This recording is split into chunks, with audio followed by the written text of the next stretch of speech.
Shunchaki yana bir yil o'tdi. Menda bo'lsa hammasi o'sha. Bu yerda turdim, keyin bu yoqqa o'tdim. Men shunchaki uyimga borishni istayman. Oilam bag'riga. O'z qismatimga ko'nib yashayman. Qismat meni shu yerga tashlagan ko'rinadi.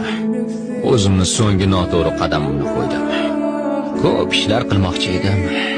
Hayotda ko'p narsaga erishaman deb o'ylagandim. Axir aytishadi-ku, barchamiz taqdir hukmiga bo'ysunamiz. Ming afsuski shunday.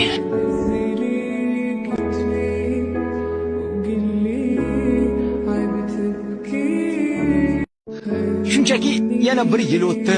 Menda bo'lsa hammasi o'sha. Bu yerda turdim, keyin bu yoqqa o'tdim. Men shunchaki uyimga borishni istayman. Oilam bag'riga. O'z qismatimga ko'nib yashayman. Qismat meni shu yerga tashlagan ko'rinadi. O'zimni so'nggi noto'g'ri